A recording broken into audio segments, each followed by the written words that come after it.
Halo, Assalamualaikum warahmatullahi wabarakatuh. Kali ini kita ketemu lagi di saluran Jafet. Para pet lover semua dan para kolega, ini kami akan berbagi tentang masalah infeksi saluran pendengaran ya, atau infeksi kuping ya, infeksi kuping atau sering kita sebut dengan otitis. Nah, ini kita mengambil hewannya adalah kucing. Mengapa harus kucing? Kucing sebagai hewan kesayangan mempunyai daya tarik tersendiri, dan di saat ini telah menjadi bukan saja menjadi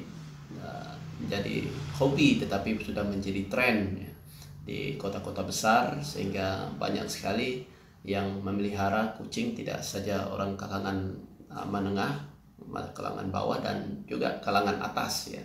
Ini sehingga di klinik kita sudah banyak sekali kalau untuk kasus-kasus yang kita terima, itu dibawa oleh bukan saja pejabat ya, pengusaha, maupun orang-orang biasa juga ya, punya hobi pelihara kucing. Nah, untuk itu, karena banyaknya kasus penyakit otitis ini, maka otitis akan kita bahas secara khusus di dalam saluran Jafet ini. Ini ada kasus yang semalam kucing itu datang ke klinik. Kita lihat video berikut ini. Nggak basah, hanya kotor aja tuh. Emang kan harus diulang lagi sekali lagi. Karena nanti jangan lewat tuh ya. Iya. Cuma dia telur lagi, balik lagi dari awal lagi. Aku tuh susah masukin. Kita telah melihat video tadi, kita melihat dokter sedang membersihkan saluran kuping yang sudah bau. Ini dibersihkan dengan ear cleaner, dan kita menggunakan tempat karena perlu hati-hati.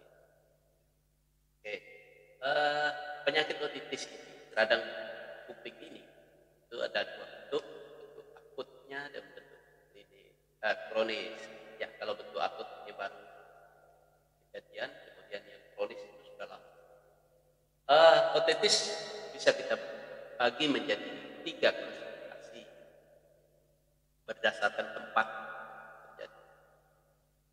Ada yang eksternal, ada yang media, ada yang internal.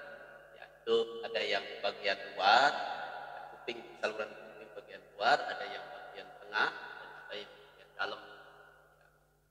Setiap kategori penanganannya akan berbeda. Tapi yang akan kita bahas di sini adalah masalah otitis yang kejadiannya adalah di bagian luar. Ini yang paling banyak terjadi. Ya. Apa faktor yang menyebabkan memicu terjadinya otitis ini? Ya, pada kucing itu bisa disebabkan oleh lembab, telinganya kurang bersih, kemudian bisa saja terjadi iritasi, kemudian bisa terjadi peradangan akibat pergantian sel-sel di kulit. Itu ada pergantian sel yang berbentuk sisik ya. Bisa juga terjadi akibat adanya cairan yang masuk ke dalam. Penyebab otitis ini pada kucing ini bisa disebabkan oleh karena reaksi alergi, intoleran pada makanan. Misalkan kita berikan makanan yang bisa membuat reaksi tubuh terhadap makanan itu tidak cocok, sehingga terjadi gatal atau ruam-ruam yang membuat di kulit di saluran kuping menjadi bereaksi. Kemudian yang paling banyak sekali adalah disebabkan oleh ektoparasit. Kalau ektoparasit ini ada Octodectes cynotis, ya, dan ini yang paling banyak. Kalau pada anjing itu Demodex atau Octobius magnini ya. Tapi Octodectes ini menjadi hal yang paling kita soroti. Parasit ini paling banyak kita temukan pada saluran kuping kucing. Terus yang ketiga itu gangguan keratinisasi.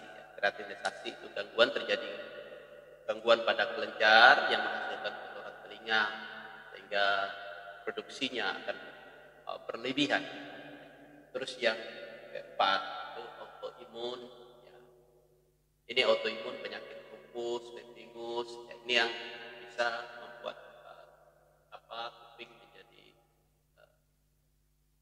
menjadi radang atau iritasi. Kemudian bakteri paling banyak juga kita temukan. Kita bisa ketemu Heterobacter, Streptococcus, Staphylococcus bisa Malaysia itu menyambut. Ini bisa juga kita temukan biasanya kalau sudah terjadi infeksi, biasanya terjadi kelembapan dan jamur. Paling sering adalah Pseudomonas dan Staphylococcus ini yang paling sering kita temukan infeksi kuping.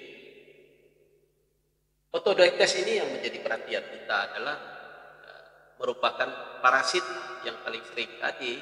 Ini yang menyebabkan difekudis yang sangat menyerang kucing. Agennya adalah otodoites, merupakan tungau yang secara normal sebenarnya itu ditemukan di dalam saluran eksterna kucing, telinga kucing. Ya, tapi dalam keadaan populasinya meningkat, apabila tubuh itu sudah tidak toleran lagi dengan itu, sehingga menyebabkan menjadi iritasi atau menjadi infeksi. Ya, tapi jumlahnya kalau sedikit, tubuh masih bisa mentoleransi itu dan tidak menimbulkan penyakit. Nah, ini secara normal ada di saluran kucing, sehingga perlu kita perhatikan faktor-faktor yang bisa menyebabkan misalkan stres, jadi reaksi alergi dan lain-lain. Oke, apa gejala klinis otitis ini? Radangan bagian luar ini, telinga bagian luar. Telinga ini akan berbau tidak sedap. Ini baunya cukup menyengat. Ya. Terus terjadi pembengkakan pada saluran telinga salurannya itu menjadi bengkak.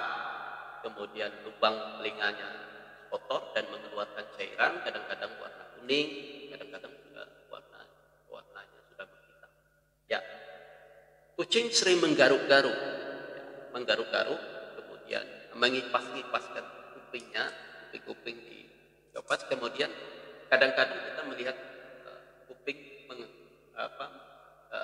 menggoyang-goyang, sering menggoyang-goyang kepala, dan akibatnya kadang-kadang terjadi pecahnya pembuluh darah di daun telinga, sehingga juga itu bisa terjadi hematom atau adanya darah pecah di dalam saluran di dalam daun telinga. Jadi darah telinga menjadi bengkak. Terus ini tentu saja menyebabkan nyeri, rasa sakit yang sangat, dan hewan itu akan menjadi stres, sangat sensitif. Itulah gejala yang bisa kita lihat dari kucing. Oke, pencegahannya bagaimana? Kita harus melakukan pembersihan kotoran telinga secara rutin. Hati-hati, jangan sampai menggunakan ke tempat terlalu dalam. Pembersihan telinga kucing itu di bagian luar dan di daun telinga, itu yang kita lakukan. Jangan sampai ke tempat itu dimasukkan ke dalam telinga dan sampai ke gendang telinga. Ini akan berbahaya. Oke. Apa yang perlu dilakukan oleh pet lover? Pet lover harus memastikan bahwa hewan itu cepat ditangani. Jangan sampai menjadi akibat yang buruk. Bawalah ke dokter hewan untuk pemeriksaan, karena di dokter hewan bisa dilakukan pemeriksaan mikroskopis, ya, kuping cairan kuping itu di swab, dan bisa di mikroskop untuk menentukan apakah sebab dari infeksi telinga ini adalah parasit, atau juga bisa dilakukan pemeriksaan sitologi, ya, diperiksa di mikroskop itu apakah jamur atau bakteri. Kemudian ya itu harus dilakukan pembersihan dari pembersihan telinga sehingga jangan sampai juga merusak membran timpani dan telinga. Oke, pengobatan ini tergantung nanti pengobatan. Ya, kadang-kadang ada petlover yang sudah mengobati baru tidak sembuh baru bawa ke dokter. Ya, ini kadang-kadang sudah parah baru dibawa. Jadi jangan sampai itu terjadi menjadi kronis. Ya, kalau sudah menjadi kronis akan sulit sembuh. Tapi kalau untuk di awal-awal kejadian kemudian dibawa, kemudian bisa diperiksa oleh dokter sehingga bisa ditentukan penyebab dan obat penyebab dan obat ini sangat sangat penting ya, karena harus berhubungan ya. Kalau sebabnya karena bakteri, kita harus berikan antibiotik. Kalau sebabnya karena jamur, kita berikan anti jamur. Kalau sebabnya karena parasit, misalkan Tobactes, ya kita akan berikan obat anti parasit. Akan tetapi apabila tiga-tiganya ada menjadi penyebab, maka obat adalah obat campuran anti parasit, anti jamur dan antibakteri itu menjadi pilihan. Oke, tentu saja sebelum diobati harus dibersihkan dengan air cleaner untuk mencegah atau untuk membersihkan dan membersihkan saluran sehingga obat bisa berfungsi dengan sempurna. Oke, itu saja ya untuk hari ini kita berbagi. Semoga bisa bermanfaat. Wabillahi taufiq wal hidayah. Assalamualaikum warahmatullahi wabarakatuh.